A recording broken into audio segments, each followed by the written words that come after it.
Hello, and welcome to Building Tabletop Playgrounds. My name is Karen Twelves. I'm your panel moderator. I am so excited for this event. We have two very talented designers, Jay Dragon and Ben Roswell, who will share their perspectives on playgrounds and what that means in role playing as a metaphor for collaborative play. So I'm going to give each speaker a chance to introduce themselves and then tell you what y'all can expect. So first, Jay, can you tell us a little about yourself?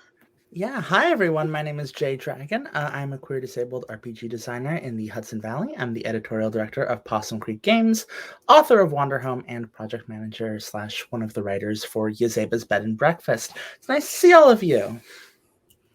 Great, and Ben. I'm Ben Roswell. I'm a multi-hyphenate poet, playwright, game designer, basically whatever else you can throw at me. I publish games, including Rearguard with Small Planet Games, my collaborator, Caro Assertion. And also, I do creative nonfiction writing on my Substack. And you can find me in the sort of weird combination of things I do online. So. Thank you so much. So Jay and Ben are each going to give a presentation followed by about 15 to 20 minutes of Q&A. So please, if you have any questions, just put them in the chat and I will direct them to our speakers at the end of the stream. And if we can't get to all your questions, you can join us on the Discord for a post-panel chat. Jay and Ben will jump over there directly when the stream is done to continue the conversation. So with no further ado, I'm going to pass it over to Jay Dragon.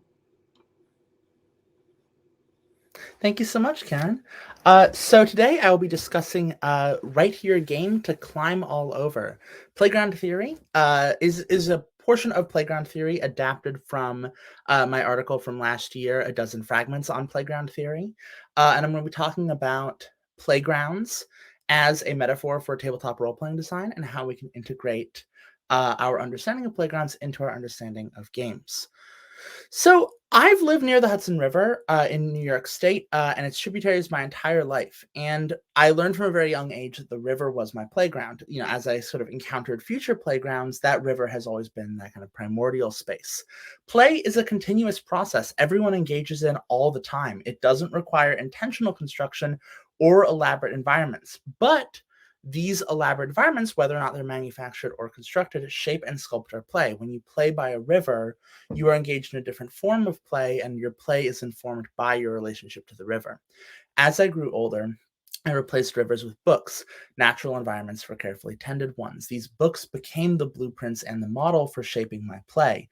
Role-playing games are these books. They are mechanisms that shape this kind of fundamental process of play, which leads me to discussing what exactly a game designer is, which in this context, we can talk about them as playground architects. When I say that a game designer is a playground architect, I mean that a game designer is responsible for not the construction of the games played on the playground, right? Not tag or, jump rope or what have you, but rather the game designer is building a kind of environment in which play occurs. Playgrounds are these dynamic environments where many tools serve various different functions. Highly structured and highly dynamic environments coexist side by side. And playgrounds make assumptions about their players, but leave space for a variety of play styles. Playgrounds are very dynamic environments, frequently one of the most dynamic environments we have as a blueprint for what it means to play in the modern age. While there are many building blocks of a playground, this presentation is going to focus on 4 broad categories based around models of engagement that I've kind of sorted into boards, slides, nets, and fields. This is kind of my loose taxonomy for understanding different tools within a playground's toolkit. Boards, stuff like hopscotch, foursquare, tic-tac-toe, right? If you've ever been to one of these plastic playgrounds where you've got the tic-tac-toe embedded in the wall and that allows you to play tic-tac-toe built into there, or hopscotch drawn on the asphalt, boards are highly structured play environments that imply or state the intended game through their design. A tic-tac-toe board built into the wall states that you are supposed to use this to play tic-tac-toe. You can use it in other ways, but there becomes this social model around correct play. And boards are the conceptual model where most people begin and end with tabletop role-playing design. So we can kind of think of this as the most limited case that many people use to conceptualize games. Another form of playground design are slides. This includes swing sets, teeter-totters. This is my broad category. We've got this wonderful picture that I found on Unsplash of this edgy dude wearing a Burger King crown. Slides are somewhat structured play environments with a telegraphed intended activity, but no corresponding game expectations. A slide is an activity you're supposed to go down it. However, there isn't any kind of social structure around the gamification of going down, and you can intentionally reject that activity, climb up instead, create games that engage with the slide. But the slide has a primary function which is understood through observation and engagement. They have direction and purpose, right? You slide down the slide. However, these exist in contrast to nets. Nets include monkey bars, climbing domes, those big plastic tubes that are kind of the mainstay of McDonald's playgrounds. Nets are lightly structured play environments that alter how someone moves or plays in their space. They do not have directionality, they do not have movement. However, they exist as kind of this construct, this structure that shapes how games are played within and around them. So if I'm playing tag with my friends, it's a fundamentally different game when I'm playing it while climbing around on a net as opposed to running around in a field. These are two different relationships of play, but the game becomes altered through their presence. The final form that I want to talk about that kind of have the full broad scope of structure are fields, cul-de-sacs, forest streets, or any other community space. Fields are unstructured play environments where games and play intermingle with socializing, parallel play, organized sports, or community activities. They are the bridge between the playground space and the outside world. A field is a vitally important part of a playground space because it allows these games to exist in this unstructured way, but for that unstructured play to enter into this more structured form. And so a playground that is just fields would lead many people to say, I don't understand how this is a playground, which Ben is going to wonderfully talk about a lot of different relationships to that and a lot of kind of where we go from there. But certainly fields become kind of associated with this freeform play. However, they also invite kind of the imposition of architecture and intention into them. It's important that fields exist. Playgrounds in our game. So we've talked about kind of this model of playgrounds, and certainly I want to make clear this is not the end all to be all. There's only 4 things you find in a playground. That's not true. These are 4 like cherry-picked examples of structure and relationship to play that you encounter in playgrounds, and we can import this understanding into our understanding of game design. There are analogs to these structures at multiple levels of tabletop play. That includes from individual mechanics to adventures and modules, classes, and systems. A single mechanic can be interpreted in multiple different ways, and we can understand all of these different structures through what is the space they're giving, what is the architecture they're imposing, what is it to play through them, through their intended purpose, and what is it to play around them. So I've got a lot of examples on screen. One of those might include, a game mechanic ranging from a move in Masks, where there is this very precise kind of, this is what you do, these are the outcomes. You initiate this in this precise circumstance and it resolves in these precise ways. And that is the expectation, and deviating from that is kind of culturally viewed as a different form of play. Or we can talk about something like contempt tokens in the Quiet Year, which serve no strict game mechanical purpose. However, they shape play through their presence in the environment. They are similar to nets that way, right? Much in the same way that tag is altered by playing it around monkey bars, contempt tokens shape the game that they exist within.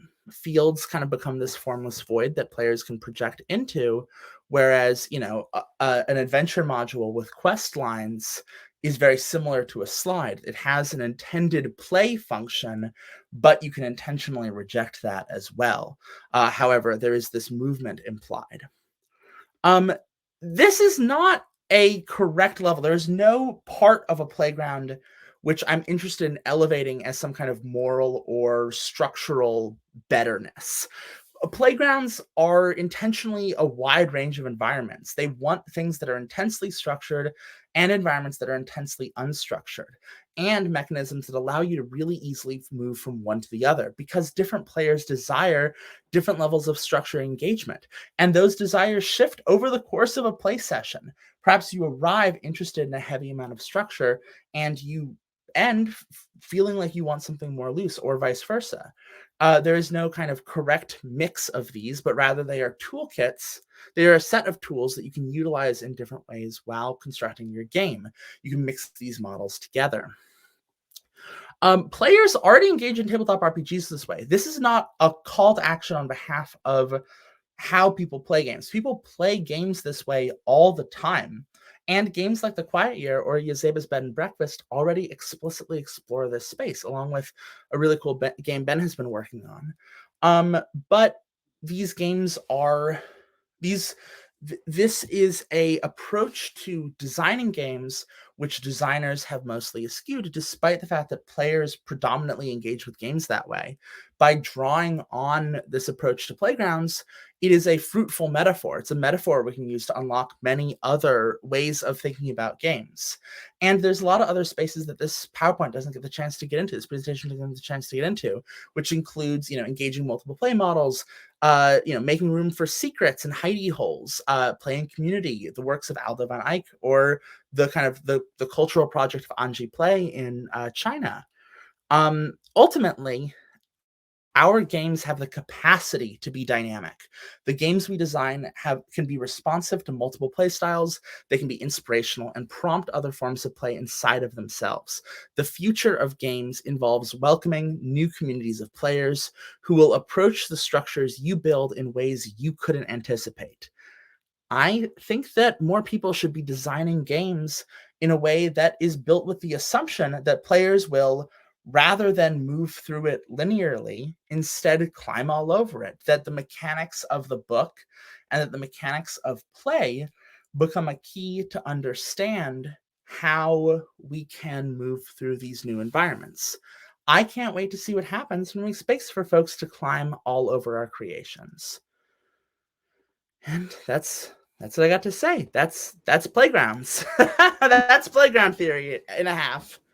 As I mentioned, this is an elaboration on some ideas within a dozen fragments on playground theory. And I hope you enjoyed the presentation.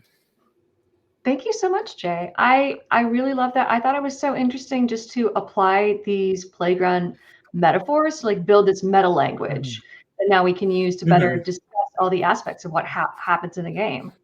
So it's so useful just to have those tools. We can all be talking about the same thing.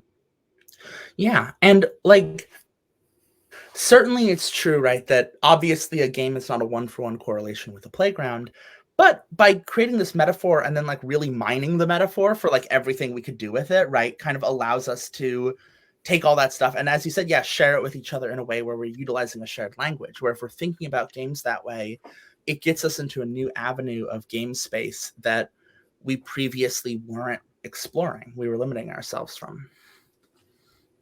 Right, absolutely.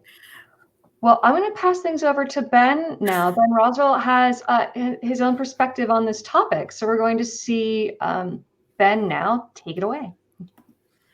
Hell yeah. So Jay's presentation was a really amazing introduction to like the very practical ideas of how to turn playgrounds into games. But I hope you'll bear with me because my presentation is a little bit more on the philosophical and art history side, about giving us a basis for what we pull for when we like what we pull from when we pull from playgrounds as a metaphor. Now, I have 15 minutes. We're just going to see how far I get in this. And I'll be available for questions after on Twitter or whatever. So with that said, here we go. I want to start by introducing you to one of my favorite designers. And if you've talked to me in the last 3 months, you've probably heard me talk about this guy. His name is Isamu Noguchi. He is a Japanese-American designer, sculptor, landscape architect, and teacher. He was prominent in the biomorphism movement in the 1930s, which is a movement that asks us to learn from nature and try to replicate natural patterns and natural looks and natural rhythms in our art. He was also a prominent anti-Japanese American internment activist and was actually voluntarily interred in a camp in Colorado for 6 months, where he hoped to bring crafts education to his fellow countrymen who were interred in prison camps. And his sort of experiences there as a prisoner of the anti-Japanese American movement during World War II really profoundly changed his work and influenced his work, especially his work with playgrounds. Now, you probably have seen some of Noguchi's work around without knowing that it's Noguchi's work. He's most well known for what is called luxury sculpture or furniture sculpture. That is a sculpture that he designs and that is meant to be replicated many, many, many times by a production company. And it is meant to bring sculpture into the home of those who can afford it. His most famous object is the Noguchi table, which is pictured at the top. But you probably know him better from his Akira lanterns, which have been replicated by IKEA, by basically every furniture company for the last 50 years. And experts call these the most ubiquitous sculpture objects in the world, that you have probably had a piece of Noguchi's sculptural legacy in your house. I know I certainly have. But this is all just background to talk about what really interests me about him, which is his work with playscapes and with playgrounds. Not only did he design objects, he also designed what are called playscapes. Here are 2 pictures of Noguchi's playscapes. One is a real playground that was built by Herman Miller, the company who produced the Noguchi table in Atlanta. And the other is a model of a hypothetical playspace he built for the 1970 Design Expo in New York City. Now, he designed more than 70 playgrounds in his lifetime, but very few ever came to fruition because public work projects are notorious for failing. They are reliant on bureaucracy, on independent funding, and on the public feedback of a fundamentally conservative public. And because his work was radical, many of his playgrounds were never produced simply because they didn't match people's ideas of what playgrounds are. He really believed that a playground should be a world the size of a child. Now, I don't want to say this is directly attributed to him because I wasn't able to find a good sourcing on that quote, but it's a phrase that comes up a lot in writings about his work and discussions about his work, and I think it's worth using as a touch point.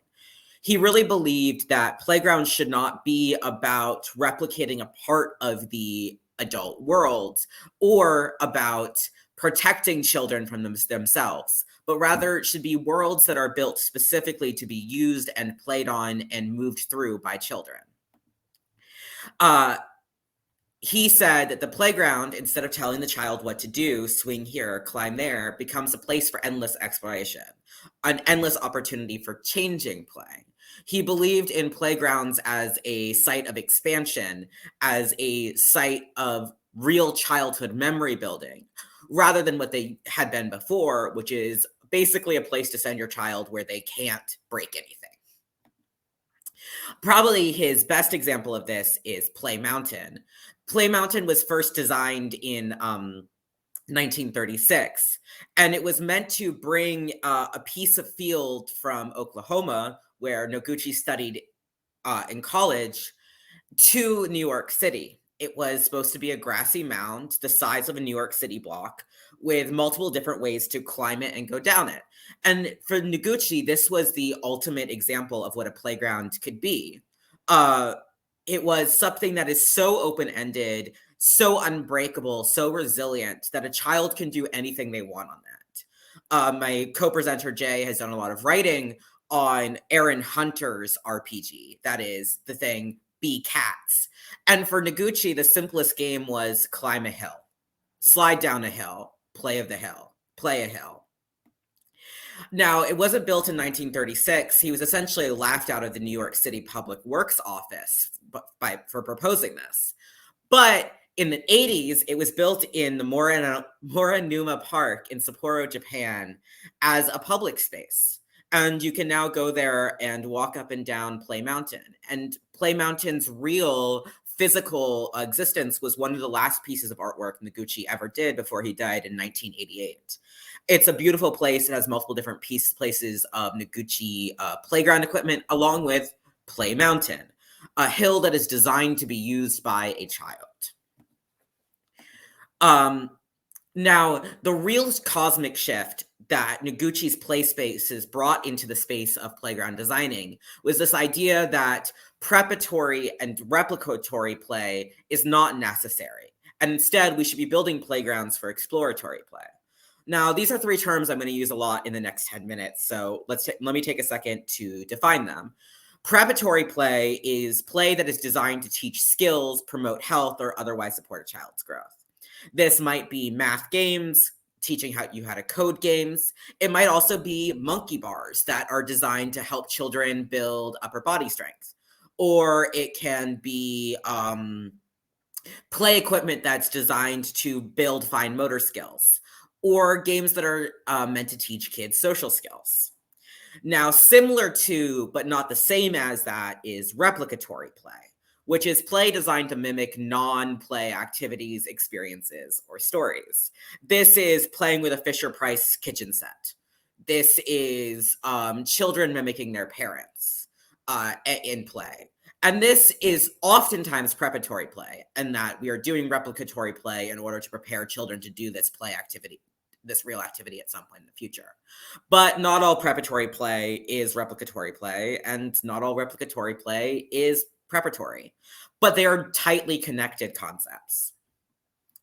And lastly, there's exploratory play, which is play that is based on play without a fixed endpoint or goal. It can also be undesigned play.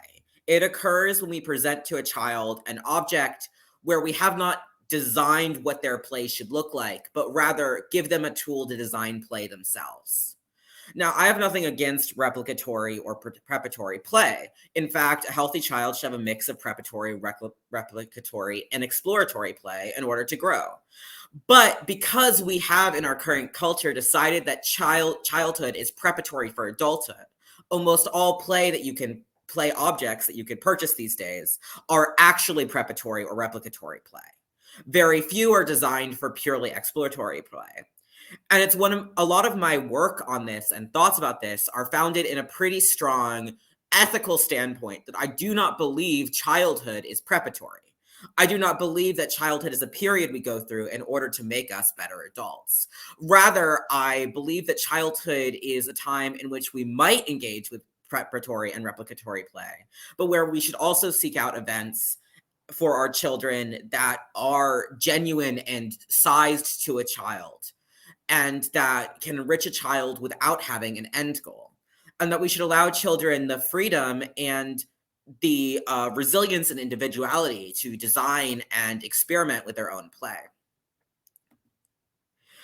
Now, what does preparatory and replicatory play look like in tabletop?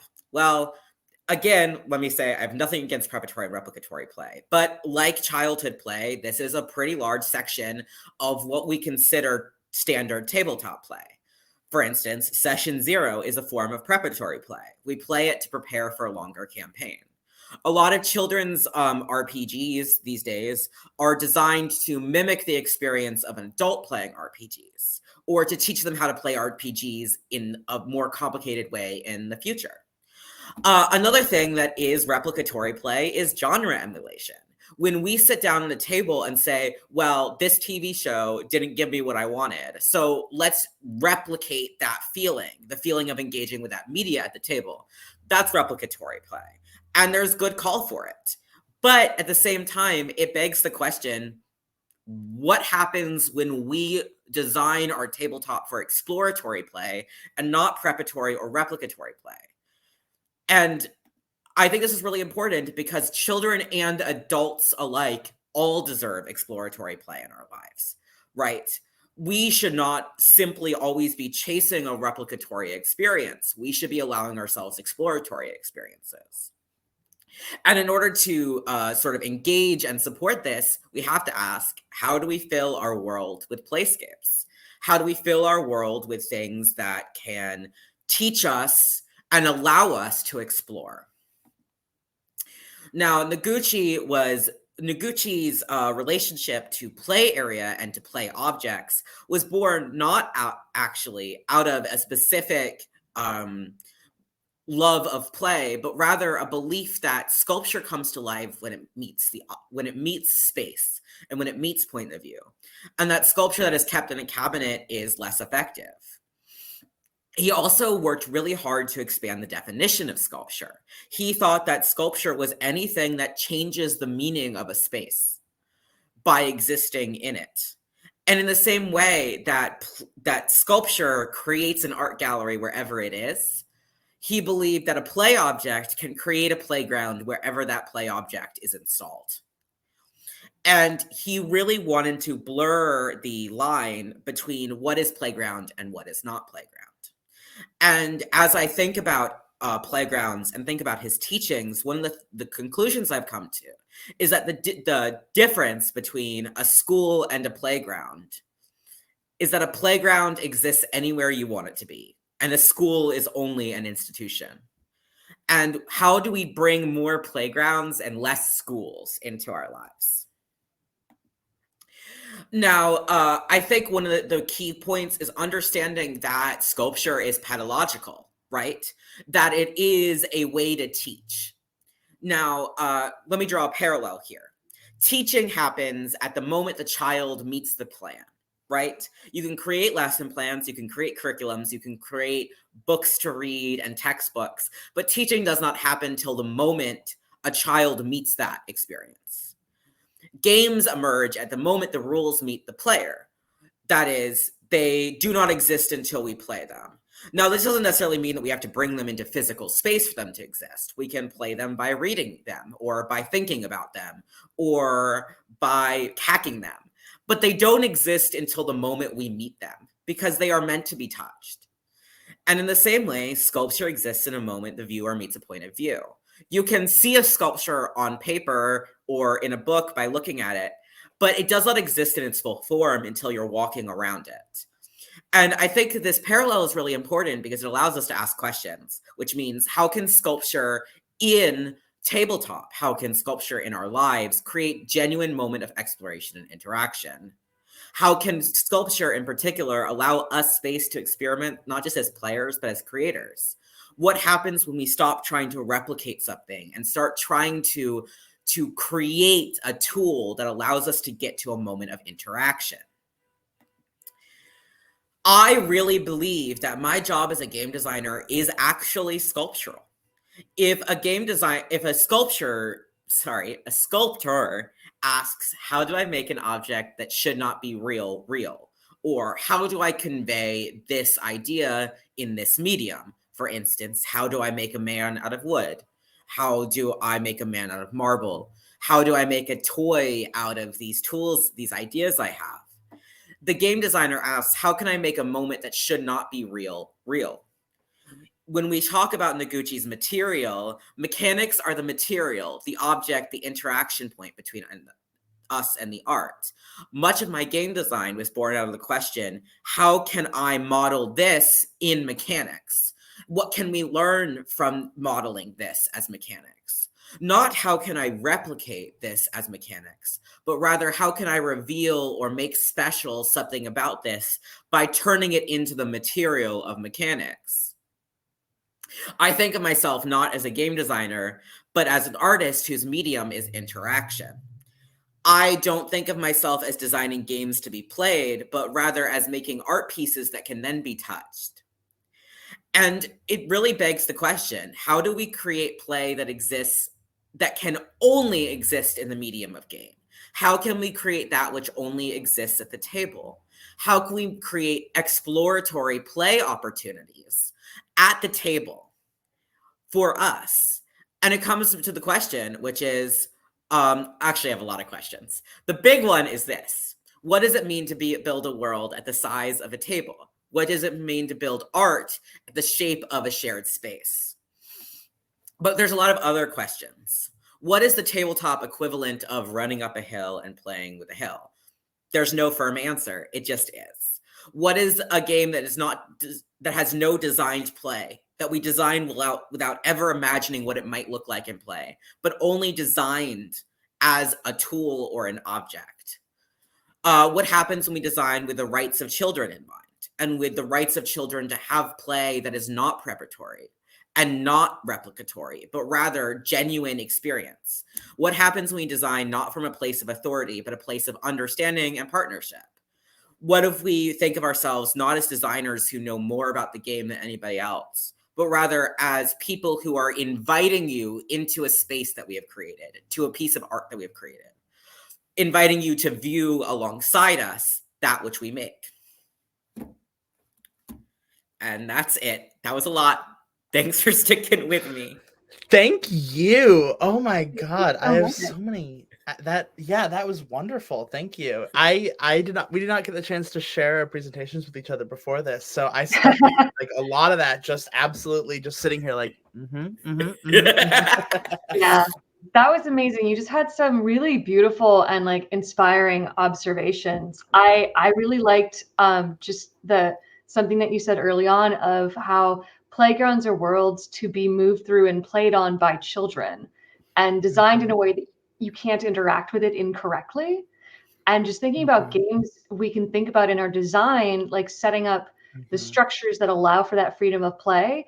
But we also want to foster, a certain type of experience. So there is still some level of guidance that we're trying to help something happen organically. Yeah. There's this kind of, I feel like there's this kind of constant tension between, like, in kind of an odd way, like the desire to create like boundaries of safety and belonging, and the desire to be like, there's nothing incorrect. It's like there is nothing incorrect, but yet I don't want you to hurt me. And I feel like oftentimes my games kind of end up in this awkward spot where like I'm trying to navigate like, oh, I want this game, like I want to say there's no incorrect way to play, and yet all of my games always end up with like one rule that I don't want you to break. And it's this kind of weird, like, I've like oftentimes that rule is like a personal thing, but it's an interesting, it's a weird tension. Yeah, I've been thinking about that a lot, because I obviously think a lot about safety mechanics when I design my play, because I don't want to create games that are useful for bad actors. And the thing I've come back to is, at the end of the day, no is the most powerful tool. Like, I'm working on a game called Playground, which is about deliberately recreating Noguchi's play space at the table. And when I was trying to find a safety mechanic that fit it, that I could introduce to it, I found a lot of them really fell short. At the end of the day, I just created a section that said, if you say every no is real.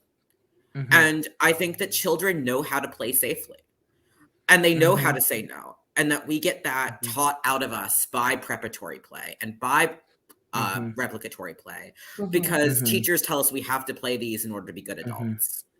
But when we come to exploratory play that has no end point, it becomes very easy to just say no. Somebody can say, hey, I want to do this in this story, and you could be like, no. Children know how to do that. We should know how to do that. Yeah, absolutely. Well, I'd love to dive right into the Q&A. And first of all, I think the most important question is, where can we get the slides? Are these available online? Yeah, we can post. Yeah, I certainly. Yeah, we can post links to the slides afterwards. I can. I wanted to pitch this to you afterwards, Ben, but I guess I can pitch it on stream. But if we wanted to work together to make a Medium article or something, that could be a that would be direction lovely. for these ideas. So yeah, you might. No, you go. I was gonna say, like, I think I'll find some way to put my slides available after this. And hopefully we can turn it into a more text-based medium that can incorporate parts of what we talk about here as well. Like maybe a transcript or a write-up of what happens. So. In the description on YouTube once they get uploaded? Yeah, they'll be in the YouTube description if you're watching. They will be. The fact. Great idea. They will be. It is. I'm so sorry to whoever's job it is to do that, but we've now set it in stone. I'll also post them in the Discord after this. Yes, yeah, we'll post them in the Discord too. So we have a question, and I believe this goes back to Jay's presentation and the meta language that you had, which is there any language that you would recommend for discussing the elements of the playground in game, while you're with your fellow players forever? For example, if you're kind of struggling in a field, you know, maybe like the free play, and you want to get on a slide, you want to start a quest. How do you convey that to your gaming group? What's the meta language that you can use? So I think that a lot of this comes back to, if you're familiar with my work on journeying tools in Wanderhome, I think you're kind of familiar with a lot of the work I've done around meta conversations and kind of the importance of telling people directly how you feel. And I think that articulating, I don't have enough structure right now, I want the game we're playing together to have more structure, or even like, can we shift this game into a space with more structure, or like more kind of more direction, or like, you know, I feel like things are moving too slowly for me, can it go faster? That I think is language you have at your disposal. And I think that the best tool you can always use in these situations, like regardless of kind of whether or not it is safety, or if it's pace, or if it's, you know, whatever it is, I think that the best language you can use is kind of directly communicating with your fellow players. And I think that the language of the playground is a useful tool for designers to conceptualize.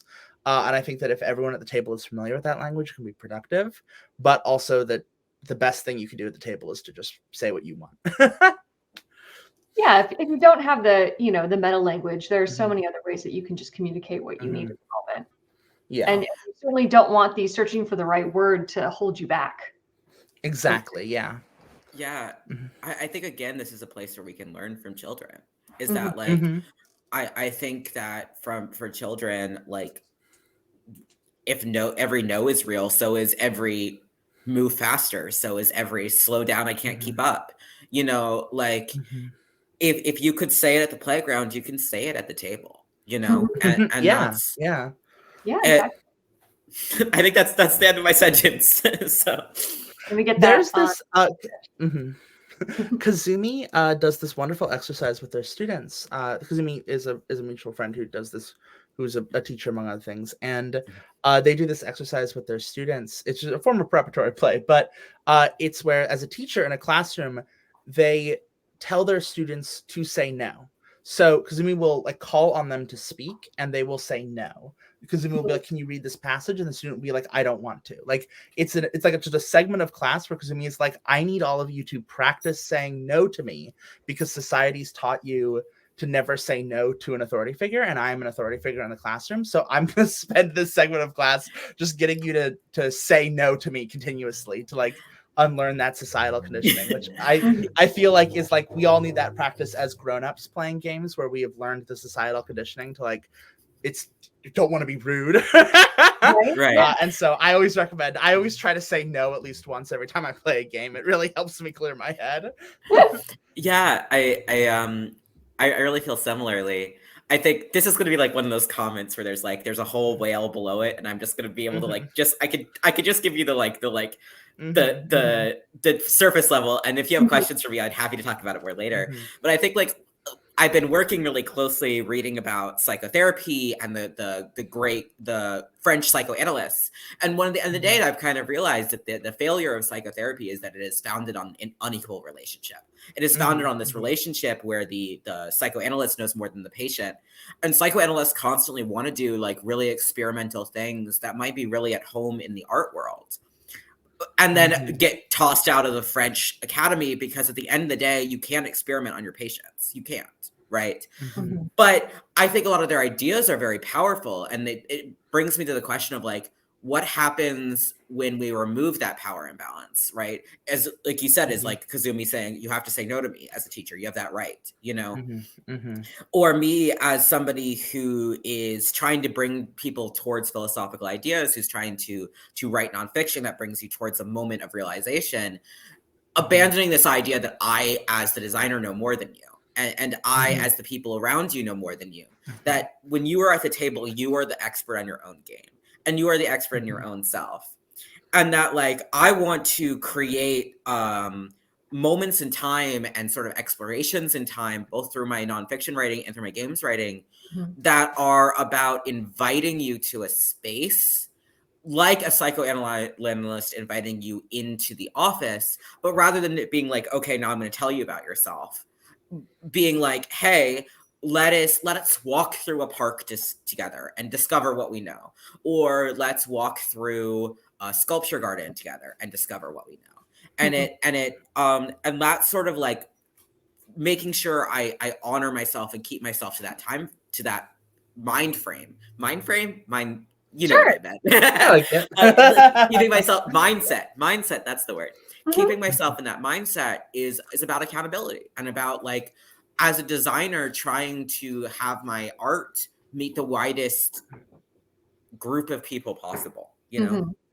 Mhm. Well, Ben, I have a question for you from the chat, which was, can you give us an example of games that you think have asked these questions? One of your slides, you had kind of a series of different questions that you should ask, like, how do we make a moment that should not be real?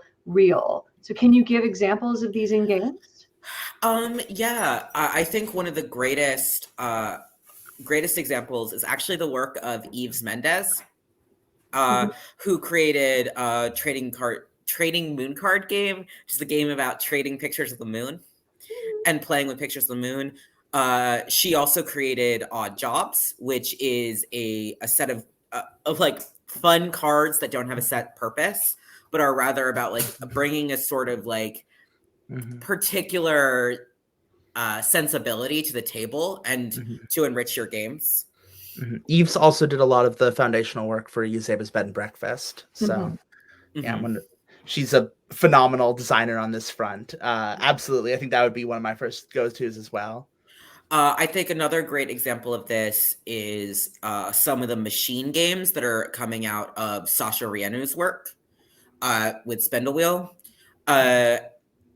What else? There's a lot of things out there. I think a lot of lyric games are like this. I think also in many ways, I don't know. There's a lot of things out there. I'll try to put a recommendation list together at some point. But I think one of the things you're looking for is things that don't sell themselves on a genre, that don't sell themselves on a comparison to a specific form of media. Not that, like, we as queer people don't need that in our lives, because media is not accessible to us. So there are times when we really need that replicatory play, and we really need to be able to create stories for ourselves. But if you're looking for things that start to ask these questions, one of the things you can look for is games that don't necessarily compare themselves to a specific genre or a specific kind of media.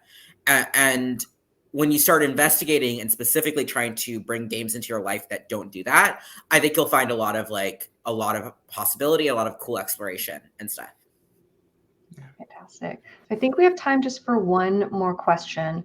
So I'm not sure if this was directed to one or both of you. So we'll just see whoever is kind of inspired with an answer, which is, how do you build playgrounds into the natural landscape of players rather than as impositions of space, like mechanical interventions? Right.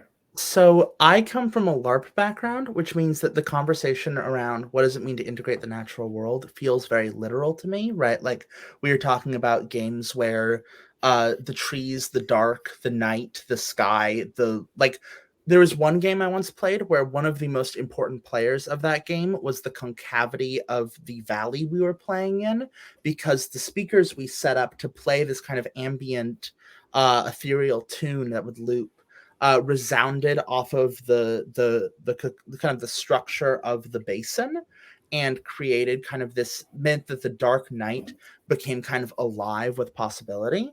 And so there is kind of this very literal sense of this natural intervention and allowing the natural world to play with you.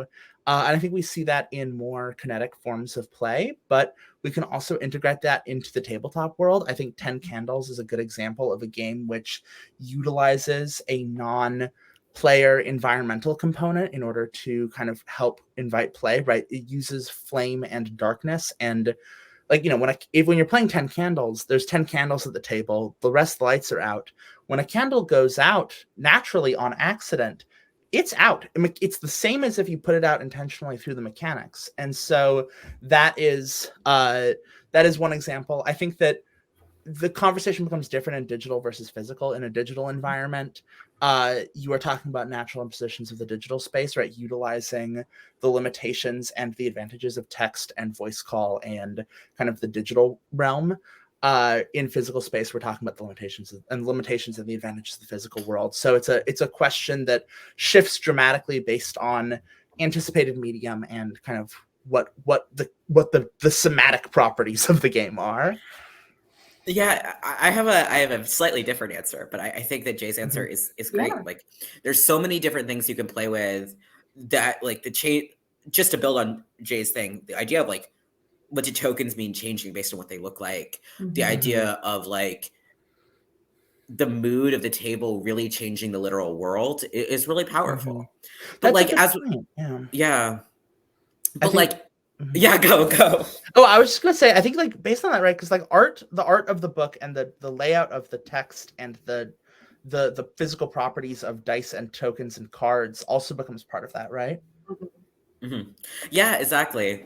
But I think even more than this, there's a mindset that can happen outside of a mechanical intervention, as the question says, a mindset about bringing the sense of non-preparatory play into your life. One of the things I do all the time, every day, is trying to do things that are non-preparatory and non-replicatory for myself. And, in the audience, we have Caro, a surgeon, and Caro said to me this week, like, wow, you always seem to have like weird, interesting interactions with people, or like weird coincidental things that happen to you. And my answer to that was like, I don't really think I'm more lucky than anybody else. I just really go out of, it is a day-to-day pedagogical work that I do on myself to try to push myself out of my comfort zone. I try to look into little free libraries. I try to read books I want to think about. I try to follow up on recommendations, and it's not easy, and I don't always succeed. And I don't think it's a position that I put myself in of authority or of doing it better than other people. It's really important to me that I bring exploratory play into my life. I go on a walk and try to find something cool to pick up that nobody will miss, right? Not like stealing, but like a bird shell, a bird egg, or a cool flower, or, something I can bring back, and that's exciting to me. And the more I look and the more I do this work of like expanding my boundaries and expanding the way I'm thinking and engaging seriously with the world around me and also playfully with the world around me, the more I find this kind of mechanical intervention not necessary, but rather a day-to-day, like, formal part of my life. I think that like one of the things you can read about is reading about the way that like Ursula K. Le Guin wrote, or the way that writers write, where they sit down and they write for 30 minutes and then they go out and do things and they come back and write for 30 minutes again. And like how the rhythm of expanding your world can become part of your life and become part of your games. Yeah.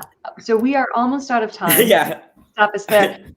But it's not over. We again are going to be Jay and Ben are going to be jumping into the Big Bad Online Discord to continue the conversation. So questions that we didn't get to from chat, you can absolutely ask there. Thank you so much, both of you. This was so fascinating. Thank you so much for having us. It was really amazing. Yeah. Absolutely. So in just the 2 minutes that we have left, would either of you like to give kind of a final farewell, maybe where folks can find you? Ben, why don't you start? Yeah, you can find me online at Roswell Writes on Twitter. You can find my Substack where I write about Lacan, about psychoanalysts, and at thequiltingpoint.substack.com. And you can find my games at roswellians.itch.io. I have a lot of things that I hope engage with genuine and new experiences at the table. So. And you can find me in lots of places. I'm J Dragon basically everywhere. You can a lot of my work on this comes from conversations I've had with members of my Patreon. So please do support patreon.com/PossumCreek. I can't plug it on Twitter because then it gets bumped down in the algorithm, but I can plug it here. Come support the Patreon. It's a really useful space where I have a lot of these conversations often in various contexts. And so if you want kind of more of this understanding, come to the Patreon. Okay, and that's it. We're exactly at time. Thank you all so much. Thank you. Thank you. Have a good night, everyone, or good afternoon. Good something, right? Yeah.